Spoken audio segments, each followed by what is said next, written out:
One of the most common mistakes in sales or any relationship is talking too soon. Most salespeople think discovery and understanding means ask a few questions and then explain. But real discovery means staying curious, resisting the urge to perform, and letting the customer think out loud and digging deeper for the real truth about their needs and problems and their impact. Listening sounds simple, but it's psychologically difficult because to some, it's sacrifice to give away time for the benefit of someone else. Silence feels risky. Uncertainty feels dangerous.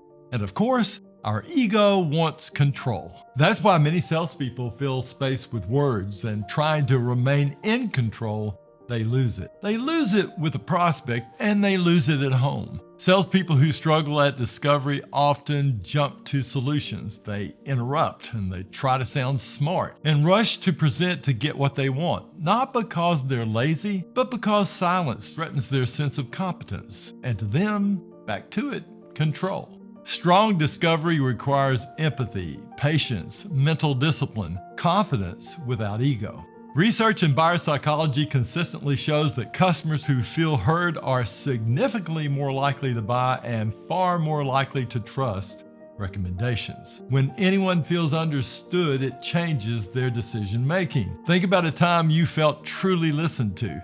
Did you become more defensive or more open? Discovery isn't passive.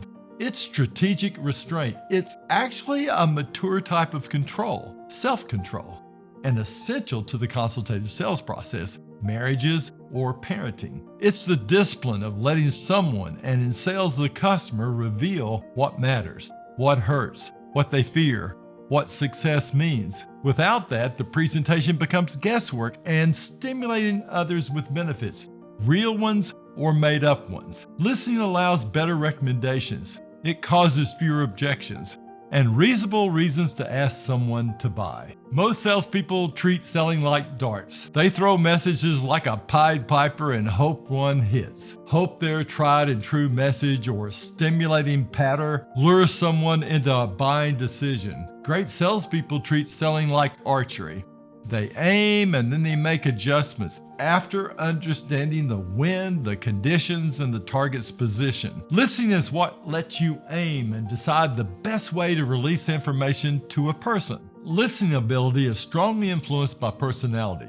Traits like compassion, belief in others, a moderated assertiveness, and a lower self-promotion drive discovery behavior far more than training alone. That's why some people stay curious and interested in a person's situation, and others default to pitching even after coaching. You can actually spot a stimulus response culture by the language it uses back in the office, and the word pitch is often heard in the team's lexicon. Training can teach questions.